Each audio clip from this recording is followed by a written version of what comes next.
Shalom sidiko sokoviay, monorima kasih toko sid kinoringan, biano no kopimot toko vagu, sid saraldom ibadah online. Sid ko timpunan, minta dua toko. Ikowosihan, kopiondusan, omi kobinsianan, antad sid kinoringan it ama, omi Tuhan toko Yesus Kristus, omi pinizan do sundu dot osusi. Amin.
Bahasaanku Izabur 121, Ituhan omozovozo. Tumimpan oku sid ongoburul, siombono ka imonulung dohon. Aso o inono isono, Ituhan iminongguruk dit avan omitana. Ituhan monunda dikau, supaya amu kotong kihal ihakodnu. Imanaut dikau, nga amu tiodopon. Tantu amu duduon do tiodopon imanaut dit Israel. Ituhan inono imanaut dikau. Ituhan mozovozo dikau mengodundung ponong sidvanan. Ongit adaw nga amu ko surukanon antava ivulan di Sodop. Ituhan manaut dikau supaya ako onong di Sokovia ikaraatan. Yosido o manaut do koposizanno. Ituhan manaut di pamanahannu di mantadi o mimulikono biano sampai pendai.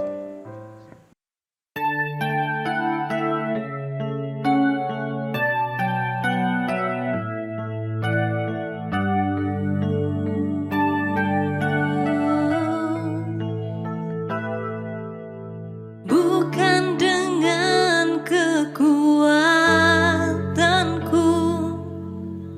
ku dapat jalani hidupku tanpa Tuhan yang di sampingku. Ku tak mampu sendiri. Engkaulah kuatku yang menopangku. Ku pandang wajah-Mu dan berseru,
Minta doa toko, mindamo keadaan dosada. Tuhan amadahai sit surga, ibanal ko osusi, om banal ko asamud. Yokoy ulun doki kasadaan, banal ko humarap di kosianan no. Yokoy mga akun sit tinaguvangon no, di Sokovia ikasalanza, sit saralom do ginavo, boboroson, om ko buatano. Mindamo okoy dikaw, di kosianan no, om keadaan dosada. So mulokoy sumuhut di kenginan dahay kondiri, sumaap di kenginan no dit osusi. Moki mamaha di kahuntungan didang pomogunan, om pokihi di barakat dit ama sit surga. Yokoy saumul amo pavagat mongitung iga maon dodang kinoringan, om mihal do kosipan. Amu osukup iko sosizan dahay dit avantang sit ulun vokon. Om amu avanus okoy sit tinaguvangon no. O Tuhan, siya na yokoy, om padaonoy kasadanza. Susyo okoy diraha di Tuhan Yesus Kristus. Om ingkan sangay okoy di kuasa do sundu do tosusi. Supaya akan sang okoy sumasid ikaw dot ensanan iginavo. Minta dua okoy sidngaran di Tuhan Yesus Kristus. Amin.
Ikinoringan momihot di toko sit kosipan dit abanal. Sabab ino mongoho toko dino kosipan do miambat toko mamoros. Kasih poku sit kinoringan it ama iminongwasa di Sokoviay. iminonguruk dit avan omitana. Kasih poku si Yesus Kristus, it anak do kinaringan, dit isono it Tuhan toko. It inontizan di sundu dot osusi, o minusu di Mariam di sumuni po Yosido. Inopogo sampai nisangkap, hiza di kakalpo Pontius Pilatus memerintah. Minatay po, nilobong no, o minindahuno Yosido sit ulun minatay. Adaw po di kotoldu, ginumulian no Yosido, antad sit ulun minatay, o midokodono sit surga. No kendakot po, mugomo ni Yosido, ponong sidvanan do kinaringan. Dit ama minungwasa at sokovihay. Antad sorry, rumikot bago Yosido, sitit pamugunan, tumangukum di ngulun di mizaw o minatay. Kasipoku sit sundu dot osusi, iso ni gorija dot ulun Kristian, dit enizo om osusipo. Ipinizan dot ulun dot osusi, om ikadan do salda, om ikogulanan do guvas, om ikoposizan penlait. Humor matit ama, omit anak, om isundudaw, yat ko ikinotimpunan, biano diti sampai sadai, sampai sadai. Amin.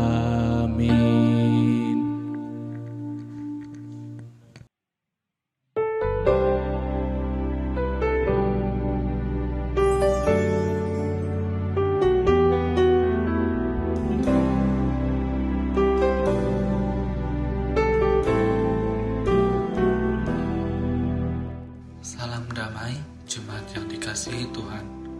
Mari kita berdoa dan persiapkan hati dan pikiran kita untuk merenung firman Tuhan hari ini. Bapa Surgawi yang kami kenal di dalam junjungan kami Yesus Kristus, Juru Selamat kami, yang kami kenal dengan pimpinan Roh Kudus-Mu ya Tuhan. Bapa, dalam nama Yesus, bukalah selubung-selubung yang menutup mata rohani kami, setiap anak-anak-Mu. Singkirkanlah ya Tuhan roh-roh penyesat daripada kami. Robohkanlah tembok-tembok yang menutup rohani kami. Buanglah pemikiran-pemikiran falsafat dunia dan berikanlah kami hikmat dan pengertian yang daripada-Mu ya Bapa Surga. Biarlah Roh Kudus-Mu yang mengajar kami, menuntun kami ke dalam terang firman-Mu. Demi kemuliaan nama-Mu ya Bapa, urapi anak-anak-Mu yang saat ini memberi hatinya, memberi telinganya untuk mendengar firman-Mu, untuk merenung firman-Mu. Urapi hamba-Mu, biarlah kami bernaung di balik salib-Mu ya Tuhan. Dalam nama Yesus, amin.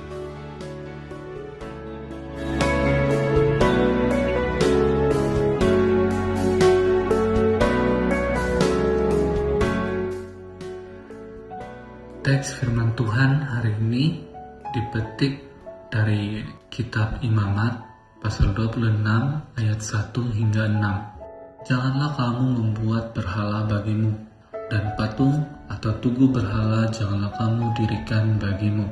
Juga batu berukir janganlah kamu tempatkan di negerimu untuk sujud menyembah kepadanya, sebab akulah Tuhan Allahmu. Kamu harus memelihara hari-hari Sabatku dan menghormati tempat kudusku. Akulah Tuhan. Jikalau kamu hidup menurut ketetapanku dan tetap berpegang pada perintahku serta melakukannya, maka aku akan memberi kamu hujan pada masanya, sehingga tanah itu memberi hasilnya dan pohon-pohonan di ladangmu akan memberi buahnya. Lamanya musim mengirik bagimu akan sampai kepada musim memetik buah anggur, dan lamanya musim memetik buah anggur akan sampai kepada musim menabur. kamu akan makan makananmu sampai kenyang, dan diam di negerimu dengan aman tentram. Dan aku akan memberi damai sejahtera di dalam negeri itu, sehingga kamu akan berbaring dengan tidak dikejutkan oleh apapun. Aku akan melenyapkan binatang buas dari negeri itu, dan pedang tidak akan melintas di negerimu. Amin. Para jemaat yang dikasihi Tuhan, kitab Imamat ini adalah kitab yang ditulis oleh Musa, yang mana salah satu daripada kitab Pentatiu. Isi kitab ini adalah mengenai peraturan-peraturan tentang persembahan kepada Allah dan peraturan kehidupan beribadah dalam persekutuan dengan Tuhan kita.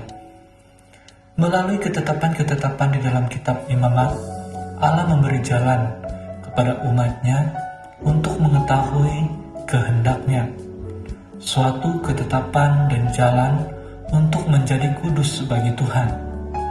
Kitab ini disusun tepat di tengah-tengah 5 kitab Musa, seolah-olah ingin menggambarkan bahwa pusat dari pengajaran-pengajaran Musa adalah kitab ini, yang mana adalah untuk menguduskan umatnya.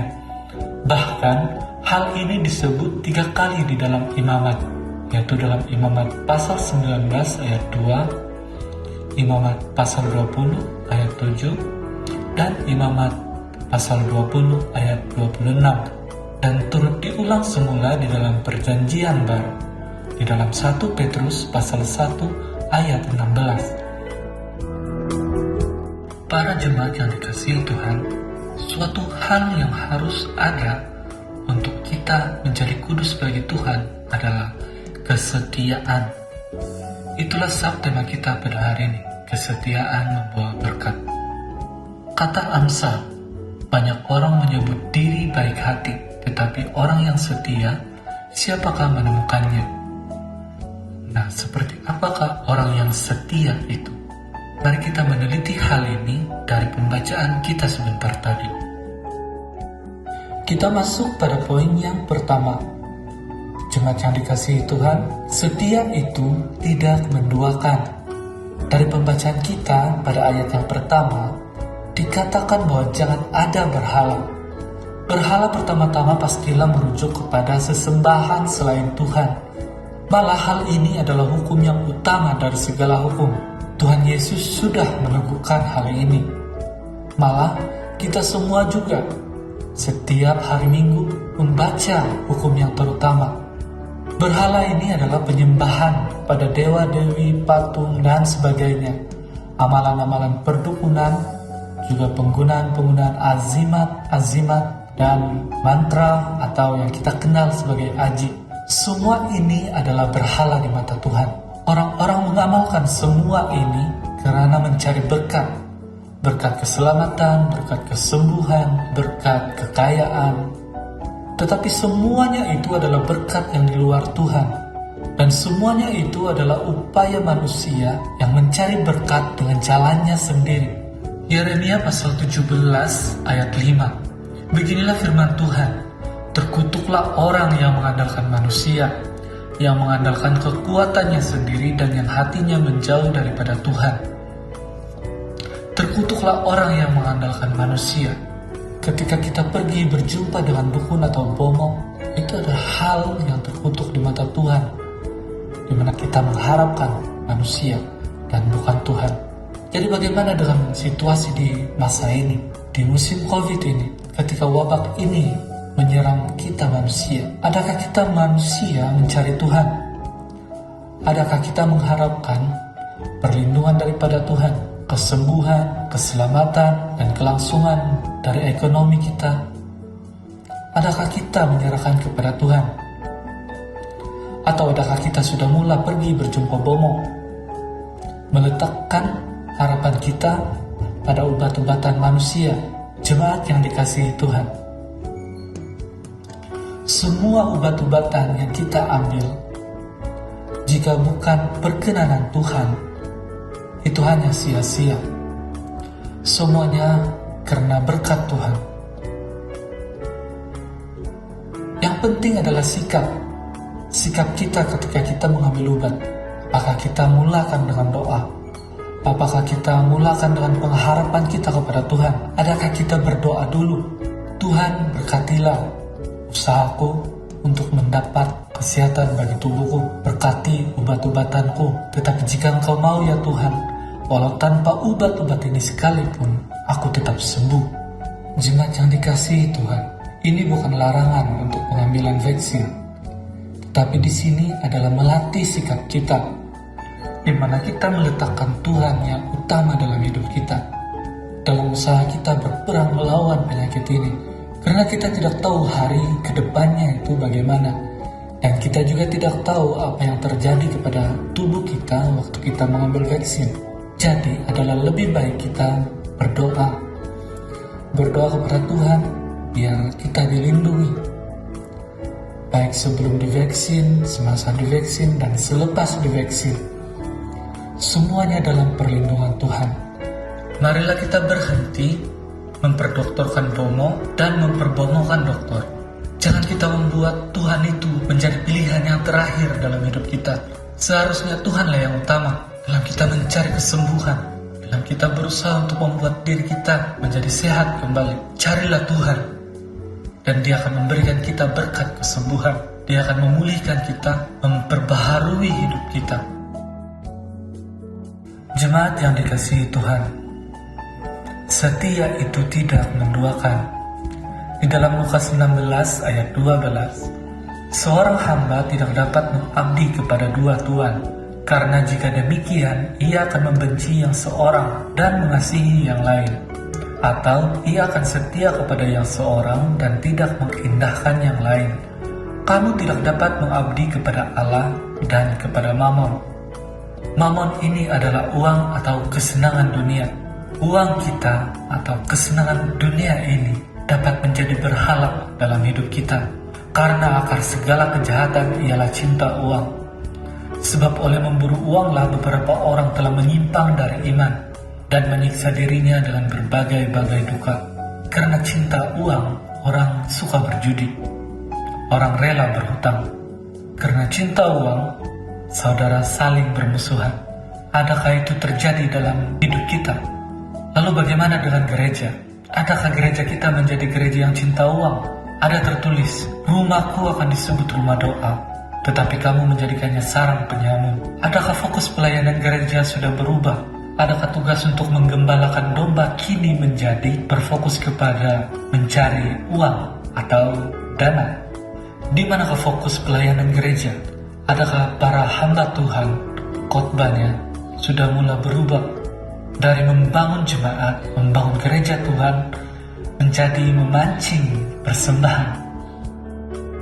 Jika gereja kita berfungsi sebagai gembala yang baik bagi jemaat yang adalah domba, dengan memberikan makanan-makanan rohani yang baik, sehingga domba-domba ini sehat dan mampu memberikan susu bagi gembalanya, yaitu gereja. Seperti kata Paulus, jika gereja menabur benih rohani, salahkah jika gereja menuai hasil dunia? Jika jemaat dibentuk rohaninya dengan baik, dengan pengajaran-pengajaran yang benar, sehingga mereka merasa diberkati dengan pelayanan gereja, dengan sendirinya jemaat kita akan memberi kepada Tuhan, kepada gerejanya, karena pengucapan syukur mereka, karena mereka tahu bahwa Tuhan yang memberkati dan menyertai kehidupan mereka. Saudara-saudara seimanku yang kekasih, semuanya adalah dari sikap hati kita yang menutup doa kita, karena kita mendua hati, karena kita meragukan Tuhan. Saat kita meragukan Tuhan, kita sudah menduakan Dia, karena kita lebih percaya kepada hasutan si jahat. Yakobus pasal 1 ayat 6 hingga 8. Hendaklah ia memintanya dalam iman, dan sama sekali jangan bimbang. Sebab orang yang bimbang sama dengan gelombang laut, yang diombang-ambingkan kian kemari oleh angin. Orang yang demikian janganlah mengira bahwa ia akan menerima sesuatu dari Tuhan, sebab orang yang mendua hati tidak akan tenang dalam hidupnya. Jadi, para jemaat, haruslah kita melatih sikap hati kita, supaya kita tidak mendua hati di hadapan Tuhan, supaya kita tidak meragukan Dia saat kita datang ke rumah Tuhan. Kita datang dengan hati kita yang benar-benar kita persembahkan untuk Tuhan. Karena adalah menjadi satu dosa bila kita datang kepada Tuhan dengan hati kita yang mendua. Yesaya pasal 30 ayat 1. Celakalah anak-anak pemberontak.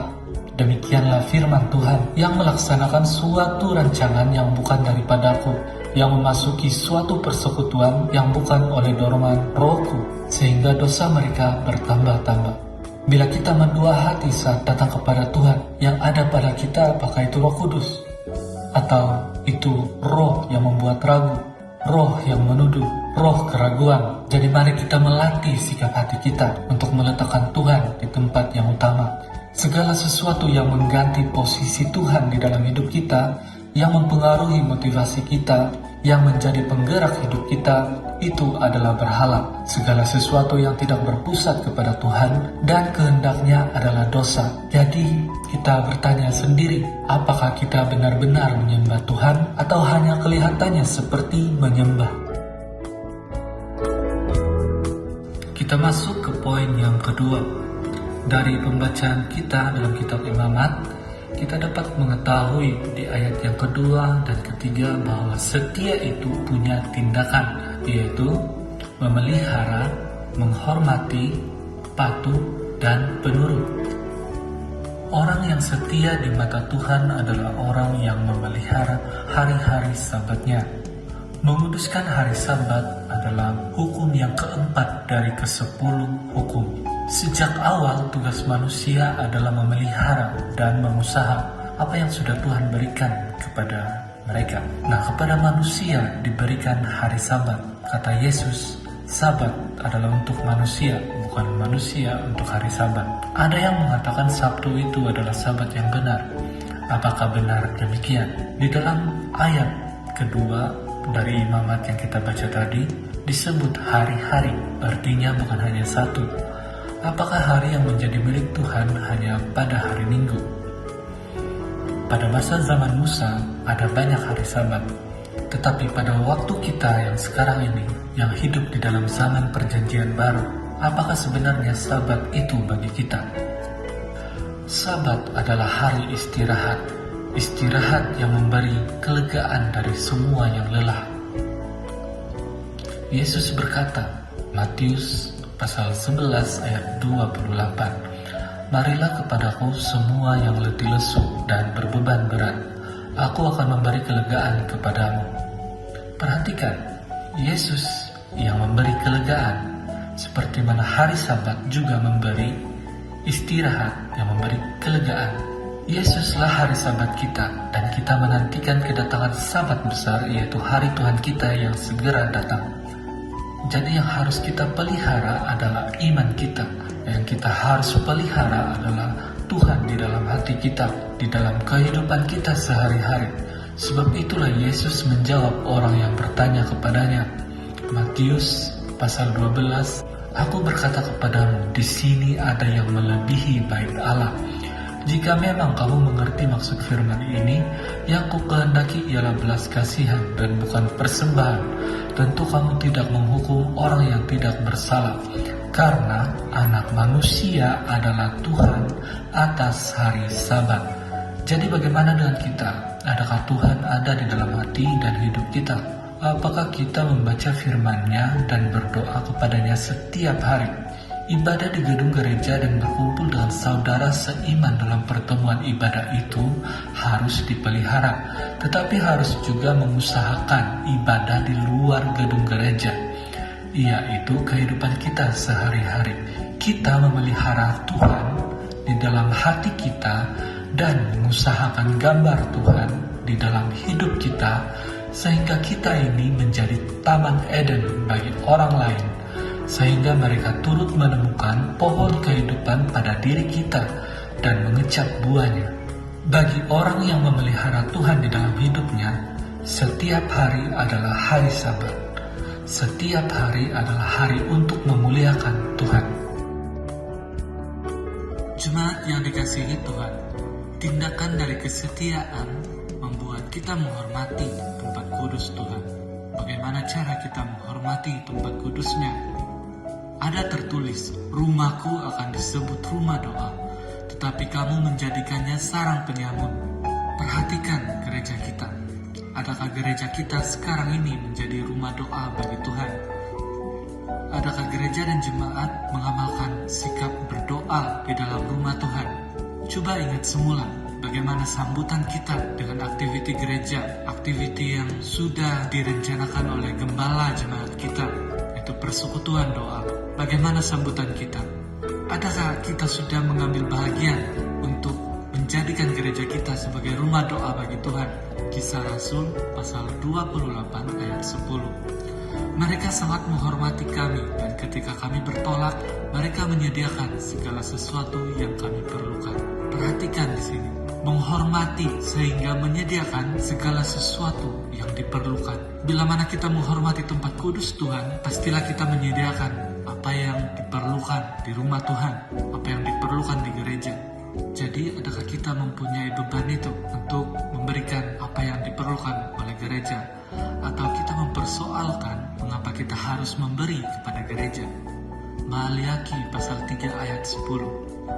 Bawalah seluruh persembahan persepuluhan itu ke dalam rumah perbendaharaan, supaya ada persediaan makanan di rumahku, dan ujilah aku firman Tuhan semesta alam. Apakah aku tidak membukakan bagimu tingkap-tingkap langit dan mencurahkan berkat kepadamu sampai berkelimpahan? Perhatikan, bawalah seluruh persembahan supaya ada persediaan makanan di rumahku. Itu adalah bagian daripada segala sesuatu yang diperlukan di rumah Tuhan, yaitu bahwa ada persediaan makanan. Kita menemukan makanan rohani di rumah Tuhan, dan makanan rohani inilah yang harus diberikan kepada jemaat oleh para hamba Tuhan. Tetapi bagaimana hamba Tuhan dapat bekerja melayani jemaat bila mana mereka harus juga memikirkan tentang kecukupan mereka sehari-hari? Tetapi ada hal yang harus difikirkan juga tentang makanan di rumah Tuhan. Bukan hanya jemaat yang harus memberi, tetapi para hamba Tuhan juga harus meneliti makanan yang ada di rumah Tuhan, yaitu makanan rohani. Maliaki pasal 1 ayat 6 hingga 8. Seorang anak menghormati bapaknya, dan seorang hamba menghormati tuannya. Jika aku ini bapa, di manakah hormat yang kepadaku itu? Jika aku ini tuan, di manakah takut yang kepadaku itu? Firman Tuhan semesta alam kepada kamu, hai para imam yang menghina namaku. Tetapi kamu berkata, dengan cara bagaimanakah kami menghina namamu? Kamu membawa roti cemar ke atas mezbahku, tetapi berkata, dengan cara bagaimanakah kami mencemarkannya? Dengan cara menyangka meja Tuhan boleh dihinakan. Apabila kamu membawa seekor binatang buta untuk dipersembahkan, tidakkah itu jahat? Apabila kamu membawa binatang yang timpang dan sakit, tidakkah itu jahat? Cobalah menyampaikan kepada bupatimu, apakah ia berkenan kepadamu, apalagi menyambut engkau dengan baik. Firman Tuhan semesta alam. Dikatakan sini para imam dalam konteks kita sekarang adalah para hamba Tuhan yang menyampaikan ajaran-ajaran melalui khotbah atau perkongsian firman Tuhan melalui renungan. Adakah para hamba Tuhan benar-benar mengajar, memimpin jemaat untuk datang kepada kebenaran firman Tuhan? Atau para hamba Tuhan berkhotbah hanya untuk menyenangkan hati jemaat, takut menyampaikan firman yang menegur, takut ditolak oleh jemaat, takut jika jemaat tersinggung, persembahan malah jatuh, berkurang. Adakah itu yang ditakuti? Apakah itu yang membuat makanan rohani di gereja menjadi tercemar?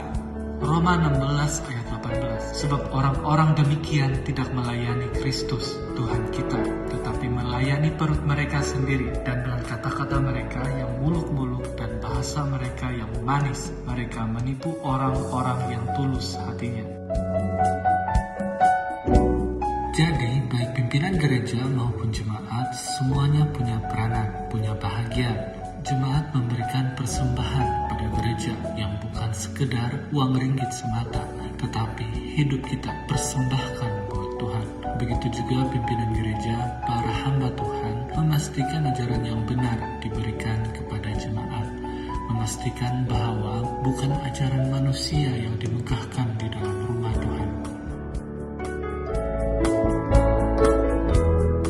Jemaat yang dikasihi Tuhan, setia itu punya tindakan, ada tindakan iman yang menunjukkan kita setia. Nah, pada ayat yang ketiga dari pembacaan kita dalam kitab Imamat tadi, dinyatakan bahwa orang yang setia itu patuh dan penurut. Hidupnya berpegang pada perintah Tuhan. Yohanes 14 ayat 15. Jikalau kamu mengasihi aku, kamu akan menuruti segala perintahku. Di sini jelas bahwa yang harus menggerakkan kita adalah sikap hati yang benar, bukan hanya sekadar tanggung jawab semata. Bukan karena kita memegang suatu jawatan di gereja, maka kita digerakkan untuk menjadi seorang yang patuh dan penurut. Tetapi semuanya harus datang dari hati kita. Karena jika tidak demikian, bagaimana di waktu kita tidak mempunyai peranan atau apa-apa jawatan di gereja? Ada banyak hal yang Tuhan nyatakan di dalam Alkitab tentang kehendaknya di dalam hidup kita. Dan kita semua dapat mengerti maksud Tuhan dengan merenung firman-Nya, membaca Alkitab. Lukas pasal 16 ayat 10. Barang siapa setia dalam perkara-perkara kecil, ia setia juga dalam perkara-perkara besar. Dan barang siapa tidak benar dalam perkara-perkara kecil, ia tidak benar juga dalam perkara-perkara besar. Membaca Alkitab dan berdoa kepada Tuhan adalah hal-hal kecil yang sebenarnya semua kita tidak punya alasan tidak dapat melakukannya. Kita yang punya panca indera dan daya pikir yang sempurna seharusnya dapat melakukan hal ini. Ini adalah hal kecil yang memberi dampak yang begitu besar dalam kehidupan rohani kita. Baiklah semua orang berusaha mengerjakan keselamatan dirinya. Iman orang lain tidak dapat menyelamatkan kita. Pada masa hari Tuhan, setiap kita akan diuji pekerjaan kita masing-masing, pekerjaan iman kita, apa yang sudah kita lakukan selama kita hidup. Banyak orang mengaku Kristen, mengaku percaya Yesus, tapi apa benar percaya dengan kuasa doa? Apakah percaya bahwa Alkitab mengajarkan hakikat kehidupan? Apakah benar percaya nama Yesus adalah nama di atas segala nama? Matius 15 ayat 7 hingga 9. Hai orang-orang munafik, benarlah nubuat Yesaya tentang kamu. Bangsa ini memuliakan aku dengan bibirnya, padahal hatinya jauh daripadaku. Percuma mereka beribadah kepadaku, sedangkan ajaran yang mereka ajarkan ialah perintah manusia. Adakah kita mau ayat Alkitab ini dikenakan pada kita? Percuma beribadah, sedang kita tidak peroleh keselamatan yang sesungguhnya. Di musim COVID ini, apa sebenarnya rencana Tuhan? Mengapa Tuhan mengizinkan semua ini terjadi?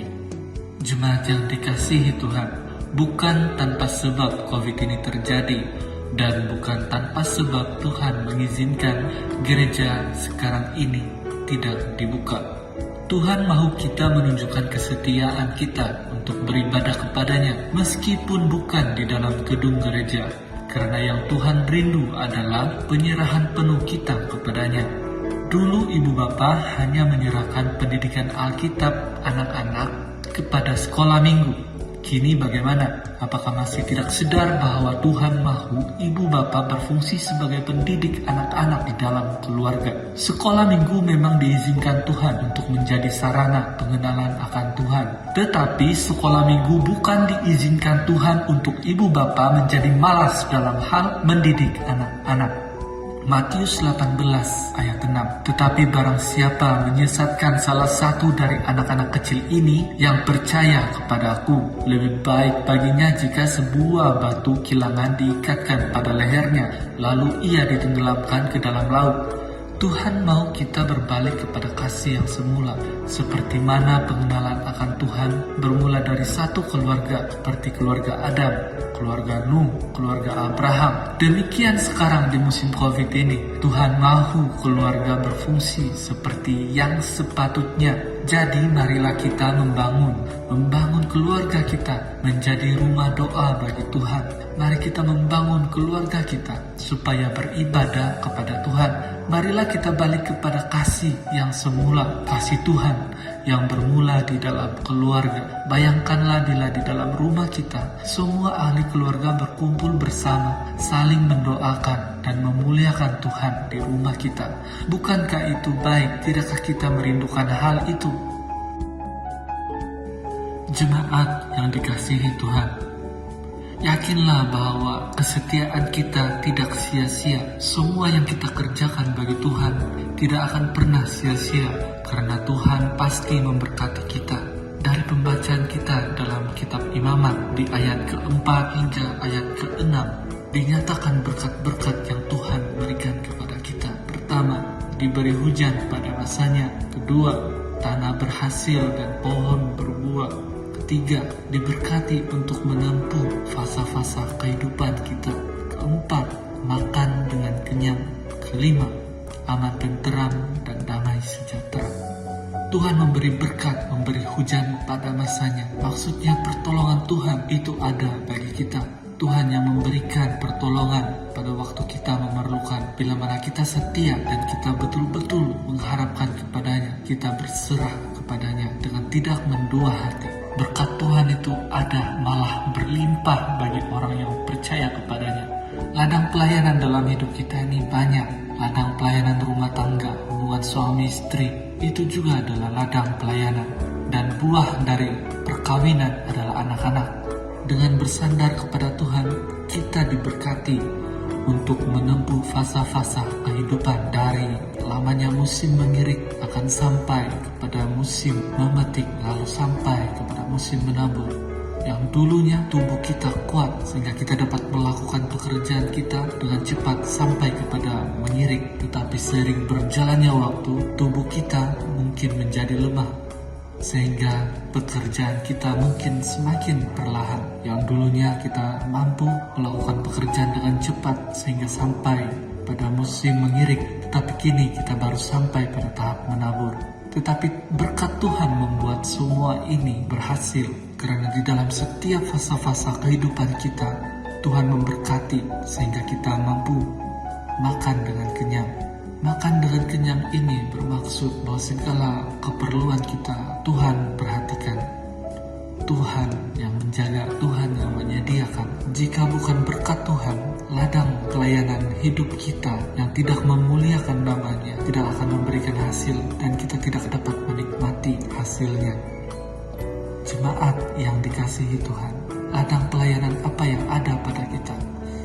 Keluarga kita, perkawinan kita, hubungan kita dengan sesama, tempat kerja kita, itu semua adalah ladang pelayanan. Orang yang berkawin, berkeluarga, pastilah ingin diberkati dengan buah ladang perkawinan mereka, diberkati untuk punya anak. Maka datanglah kepada Tuhan, percayalah padanya. Usaha kita, perniagaan kita, maukah diberkati untuk berhasil dan berbuah sehingga memampukan kita menikmatinya. Dan yang paling penting juga berkat yang Tuhan berikan adalah perasaan aman, tenteram, dan damai sejahtera. Berkat-berkat yang di luar Tuhan mungkin memberi kekayaan, mungkin memberi kita kenikmatan dunia, tapi untuk merasakan aman, tenteram, damai sejahtera, saya percaya mereka tidak mendapatnya. Karena keluarga yang punya Tuhan itulah keluarga yang diberkati. Jadi hari ini kita sudah belajar bahwa kesetiaan kita kepada Tuhan itu membawa kepada berkat-berkat-Nya, yang mana kita dituntut untuk tidak menduakan Tuhan, memelihara hari-hari Sabat-Nya, di mana kita memelihara Tuhan di dalam hidup kita, menghormati tempat kudus-Nya dalam setiap amal ibadah kita, dengan memberikan hidup kita sebagai persembahan yang sejati, dan memelihara, mengajarkan ajaran yang benar tentang Tuhan, dan terus bekerja di sekian banyak ladang pelayanan bagi Tuhan. Para jemaat yang dikasihi Tuhan, berikanlah ruang kepada Kristus di dalam segala hal yang membuat kita merasa berat, maka berkat Tuhan itu akan dapat kita nikmati. Jika kita setia kepada Tuhan, kita akan mendapat berkat-Nya. Demikian juga gereja kita. Jika gereja kita menjadi gereja yang benar di hadapan Tuhan, berlaku setia di dalam pengajaran dan pelayanan, maka akan diberkati dalam segala hal. Kejadian 24 ayat 1. Adapun Abraham telah tua dan lanjut umurnya, serta diberkati Tuhan dalam segala hal. Maukah kita menjadi seperti Abraham? Kita memang sudah menjadi seperti Abraham, karena kita sudah menjadi anak perjanjian menurut iman yang sama dengan Abraham, dan kita mewarisi janji Tuhan yang diberikannya kepada Abraham. Berkat kesembuhan, berkat keselamatan, berkat rumah tangga, berkat ekonomi, berkat dalam career kita, dan segala hal. Jemaat yang dikasihi Tuhan, sungguh gereja kita kini sedang sakit. Begitu juga jemaat, tetapi bukan karena COVID, tetapi sakit rohani. Marilah kita datang kepada Tuhan agar kita segera dipulihkannya. Bukankah buah pelayanan gereja nampak dalam keadaan jemaat kita? Perhatikanlah golongan pelapis dari pelayanan di dalam gereja. Apakah kita memang tidak tahu atau mau menipu diri atau memang tidak mengambil peduli? Usia tidak pernah menggambarkan kematangan. Begitu juga halnya tentang gereja kita. Biarlah hari demi hari kita semakin percaya kepada Tuhan dan tidak meragukan Dia. Biarlah kita menjadi jemaat yang kudus bagi Tuhan, yang selalu setia kepadanya dalam ketetapan dan perintahnya, yang dapat kita ketahui dengan membaca Alkitab, agar Tuhan melawat jemaat kita dan memberkati kita semua dalam segala hal. Amsal 13 ayat 13. Siapa meremehkan firman, ia akan menanggung akibatnya, tetapi siapa taat kepada perintah akan menerima balasan. Sungguh tidak sia-sia kesetiaan kita kepada Tuhan. Terima kasih karena sudah mendengar, sudah memberikan perhatian, memberikan hati dan telinga bagi Tuhan, bagi firman Tuhan. Tuhan Yesus memberkati, Tuhan berkati firman-Nya, Tuhan berkati kita semua. Mari kita berdoa. Bapa Surgawi, terima kasih untuk firman-Mu. Berkati firman-Mu yang sudah kami pelajari hari ini, biar tertanam di dalam hati kami, di dalam sanubari kami, pikiran kami, lalu bertumbuh berakar dan berbuah di dalam kehidupan kami, sehingga kami menjadi berkat bagi orang lain. Berkati kami Tuhan, berikanlah kami roh-Mu yang hidup menuntun kami, supaya kami bukan hanya menjadi pendengar tetapi menjadi pelaku firman. Dan ampuni kami Tuhan bila mana saat ini kami masih lalai berlaku setia kepadamu. Ampuni kami Tuhan bila mana dalam hidup kami masih ada berhala di dalam hati kami, terutama dalam meragukan Engkau ya Tuhan. Berikanlah kami iman yang teguh. Didiklah kami, biarlah Roh Kudus-Mu selalu menuntun kami, mengajar kami dalam kehidupan kami sehari-hari. Dan kami mohon ampun ya Tuhan, bila mana dalam kehidupan sehari-hari kami lalai beribadah kepadamu. Kami lalai mengusahakan kehidupan beribadah kepadamu. Kami lalai dalam merenung firman-Mu, membaca Alkitab. Juga kami mungkin lalai dalam mengamalkan sikap berdoa, membangun rumah doa bagimu di dalam keluarga kami. Ampuni kami ya Tuhan bila mana kami saat ini masih gagal dalam menjadi pendidik bagi anak-anak dalam keluarga kami, yang mengajar mereka untuk mengenal Engkau ya Tuhan. Dan kami mohon berkat Tuhan supaya memampukan kami untuk menjadi pendidik bagi anak-anak dalam keluarga kami.